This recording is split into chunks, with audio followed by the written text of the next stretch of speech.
Hello, c'est Arnaud. Dans cette nouvelle vidéo, aujourd'hui, nous allons voir les 4 erreurs en séduction après un divorce. Alors, après un divorce ou une grosse rupture, si c'est une relation que vous avez eue à long terme depuis un moment, ça fera la même chose. Il n'y a pas besoin forcément de se marier pour ressentir des sentiments.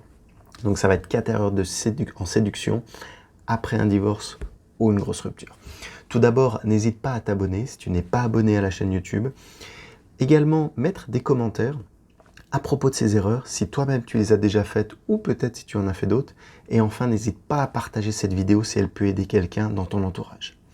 Alors, une nouvelle rencontre, il peut y avoir deux choses.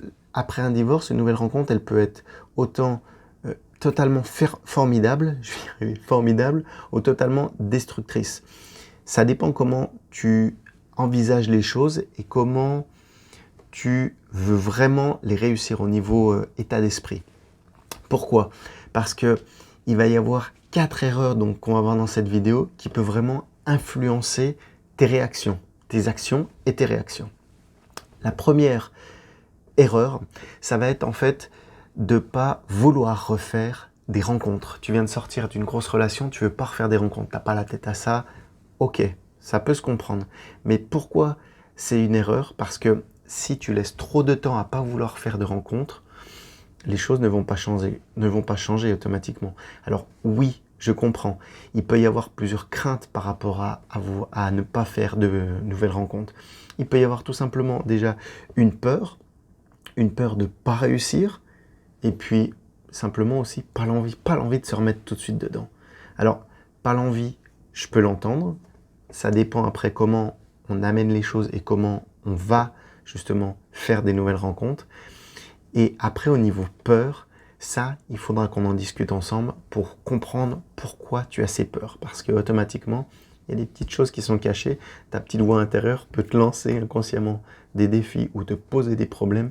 Et c'est là qu'il faut vraiment creuser pour comprendre et pour avancer d'ailleurs. Donc ça va être la première erreur. Avoir peur de faire des nouvelles rencontres. Et puis, ce qui se passe souvent quand tu as peur de faire des nouvelles rencontres aussi, c'est que tu vas prendre la solution de facilité, tu vas vouloir retourner avec ton ex. Je ne sais pas si c'est ton cas, alors que ça soit par confort ou par sécurité. Ok, mais le problème c'est que si tu retournes avec ton ex, si justement c'est ton ex, c'est qu'il y a une raison, c'est que ça s'est mal passé une première fois. Donc je comprends que tu n'aies pas envie de faire de nouvelles rencontres, mais l'ex c'est la pire des solutions. Ça c'est la première erreur donc. Au niveau de cette erreur, il y a même d'autres choses à dire, j'ai envie de dire. Parce que j'ai une cliente, moi, qui voulait retourner avec son ex, mais en réfléchissant, on y réfléchit justement, c'était pas la bonne idée. C'est vrai que je vais t'en parler. Ça sera beaucoup plus simple, tu pourras mieux imaginer la chose. Parce que quand tu n'es plus avec l'ex, tu oublies certaines choses qui te font souffrir. Tu as envie de te remettre, donc tu veux pas faire de nouvelles rencontres, tu as envie de te remettre avec quelqu'un, ce qui est normal.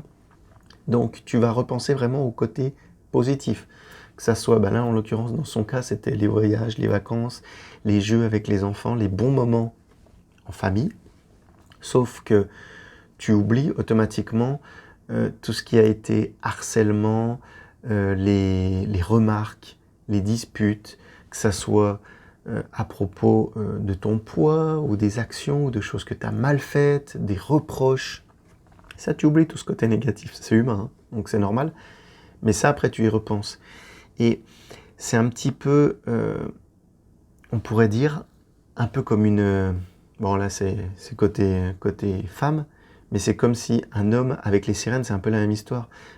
Justement, même si tu es une femme, c'est comme si ton ex était un peu une sirène, c'est-à-dire qu'il va te chanter des belles choses, comme les sirènes, elles attiraient les marins, elles les faisaient s'écraser sur les rochers, puis après elles les tuaient. Bon, il va peut-être pas te tuer, mais au final, ça va mal se finir. Donc c'est exactement la même idée que les sirènes, on pourrait dire. Donc, comme on disait tout à l'heure, si c'est ton ex, laisse-le ex et vois plutôt comment faire des nouvelles rencontres. Il faut vraiment que tu aies cette envie et pas rester sur cette première erreur. On passe à la deuxième erreur. La deuxième erreur, c'est une erreur classique, c'est la peur de la solitude en fait.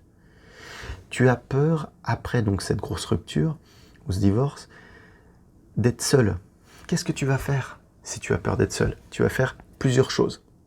2 choses majoritairement même. la première chose que tu vas faire, c'est la première personne qu'on va te présenter, que tu vas voir ou qui va passer sous ton nez, tu vas vouloir te mettre avec.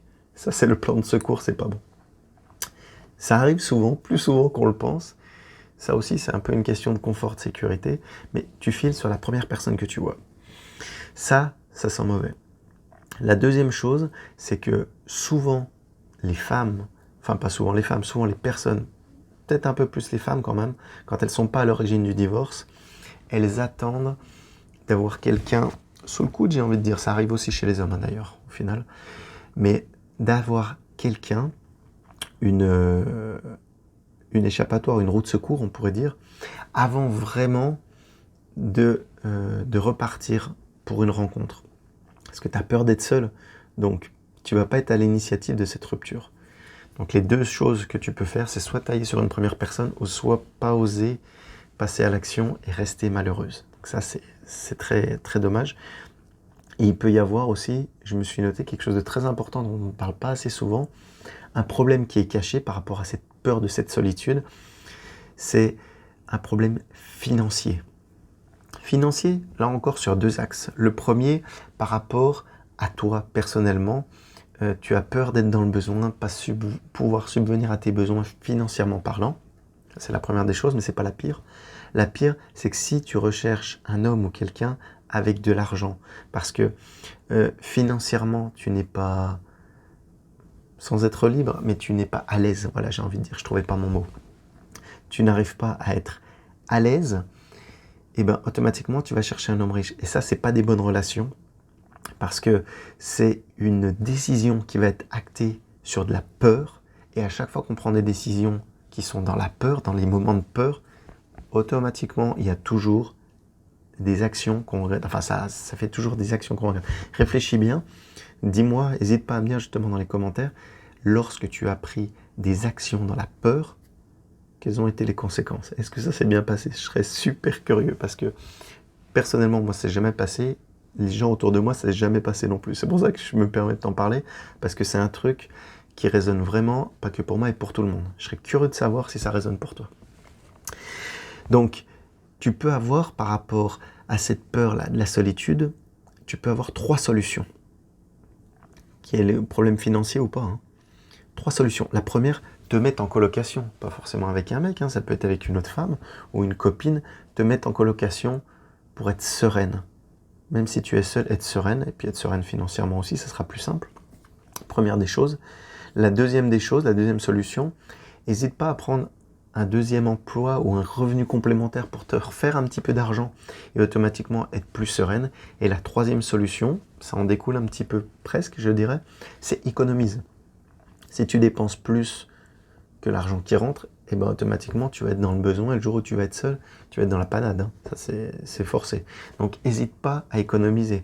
Si tu n'es pas une femme économisatrice, enfin ou économe, tout simplement, si tu n'es pas une femme économe tout au long de ta relation ou même en temps normal, pense-y, ça peut être un bon point, parce que l'argent, on dit que l'argent ne fait pas le bonheur, hein. Donc tu peux l'économiser, l'argent, ça, c'est une monnaie d'échange. Ça n'a pas une valeur intrinsèque. J'espère que tu m'as compris, sinon n'hésite pas à mettre dans les commentaires, on en rediscutera en one-to-one, j'ai envie de dire. Donc ça, c'était la deuxième chose, la peur de la solitude. La troisième, on est quelque chose aussi de classique, c'est avoir des paroles négatives à propos de ton ex. Ben ouais, tu ressasses automatiquement, tu as les boules, tu as tellement les boules, que tu parles de lui. Mais alors, tu parles de lui à tes amis, à ta famille, à ton entourage, et peut-être même parfois à des gens, des nouvelles personnes que tu rencontres. Donc le problème, c'est pour qui tu passes, en fait. Et là, ça craint. Et là, ça craint énormément. Parce que la seule solution de guérir de cette, de cette obsession, c'est simplement plus de parler de lui, en fait. Plus parler de lui, mais plus réfléchir de ce qu'il faisait, de ce qu'il aurait pu faire, ou même de ce que toi, tu aurais pu faire. Ex, c'est fini. C'est l'ex, passe dessus, ça va pas être bon, sinon. Ça va pas être bon. Et souvent, moi, je peux l'être aussi un peu, mais des fois, les femmes peuvent être rancunières. Excusez-moi, mesdames, ou excuse-moi, mademoiselle ou madame. si tu es rancunière, c'est pas bon. Parce qu'il faut bien se dire un truc, c'est que à un moment ou un autre, tout se paye. Hein. Et même si tu n'es pas juge, ne fais pas le jury aussi d'ailleurs, mais ne rentre pas dans ce cercle vicieux parce que le problème, c'est qu'à partir du moment où tu mets le doigt dans cet engrenage négatif, tu vas avoir des émotions, des ressentis, même des vibrations négatives. Et ça, quand tu vas rencontrer d'autres personnes, les gens vont sentir que tu es négative et automatiquement, ils vont pas avoir envie ni d'être avenant si c'est un homme, ni d'être avenante si c'est une femme que tu cherches, mais il ne va pas y avoir d'attention et tu vas être mise de côté. Et c'est pas du tout le but. Justement, c'est une des erreurs, ça. D'avoir des paroles négatives sur ton ex et la conséquence, c'est que tu vas t'isoler en fait à cause de ces paroles négatives. Donc ne reste pas là-dessus parce que je sais que ça va être de manière inconsciente, mais ça aussi, n'hésite pas à en parler parce que les gens autour de toi vont le remarquer. Ou même, si on vient en discuter, n'hésite pas à me contacter. Et c'est quelque chose qui se ressent assez facilement. Les gens qui ressassent le négatif sur leurs anciennes relations, voire sur leurs ex.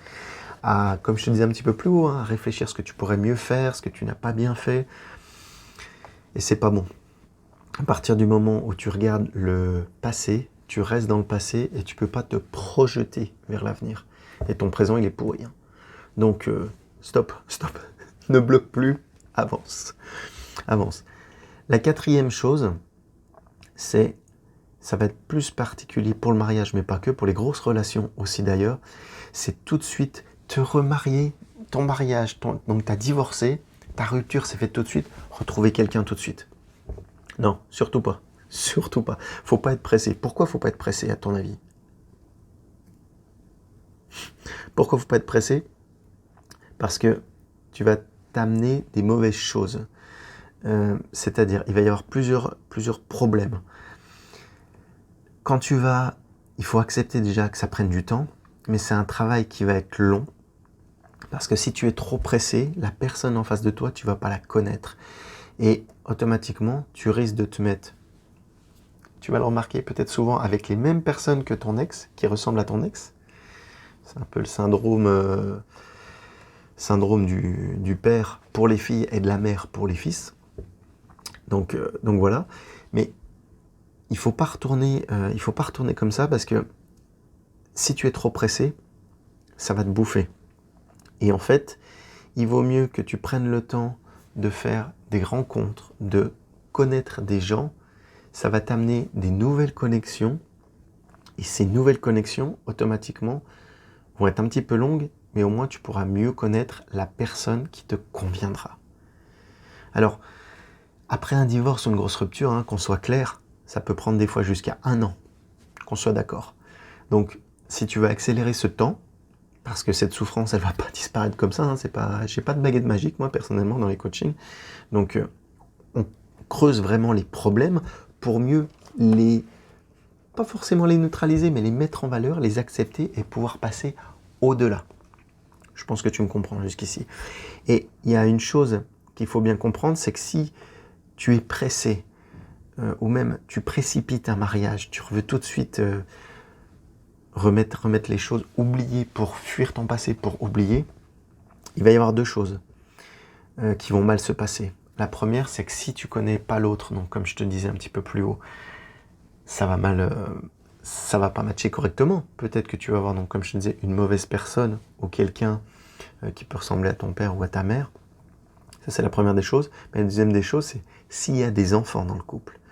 En l'occurrence, pour les familles recomposées. Il n'y a pas besoin d'être marié. On parlait de divorce, mais c'est aussi certains parents. Tu peux avoir même des parents jeunes. Et s'il y a des enfants qui sont dans l'engrenage, j'ai envie de dire, il va falloir que tu prennes le temps de les connaître. Parce que s'il n'y a pas un bon match avec les enfants, souvent le parent de ces enfants, ça va péter, que ce soit toi d'ailleurs ou que ce soit l'autre, ça va pas fonctionner. Et là, encore une fois, ça sera une des erreurs de vouloir faire les choses trop rapidement et ça va pas fonctionner.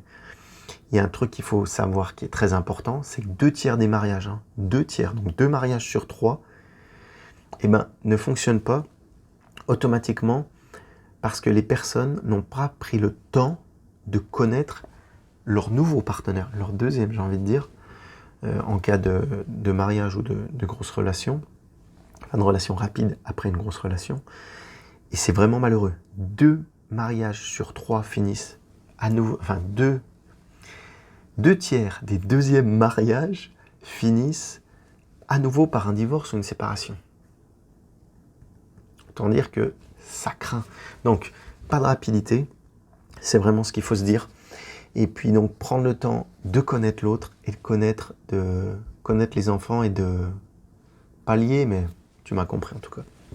Donc voilà, les 4 erreurs de séduction après un divorce ou une grosse rupture, on se les répète. La première, c'est pas vouloir refaire des nouvelles rencontres, ça c'est la première.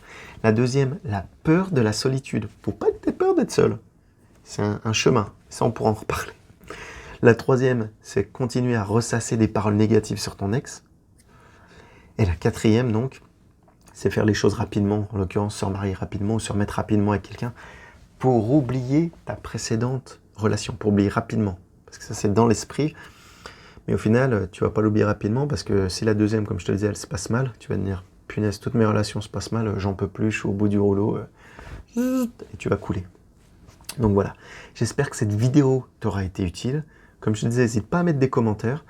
Néanmoins, tu peux également me contacter sur arnaud.rivière, comme une rivière, sur Facebook. Et je serai ravi de te répondre et de t'aider justement à outrepasser ces erreurs de séduction après un divorce ou une grosse rupture. Je te remercie, je te dis bonne soirée et à bientôt. Ciao, bye bye.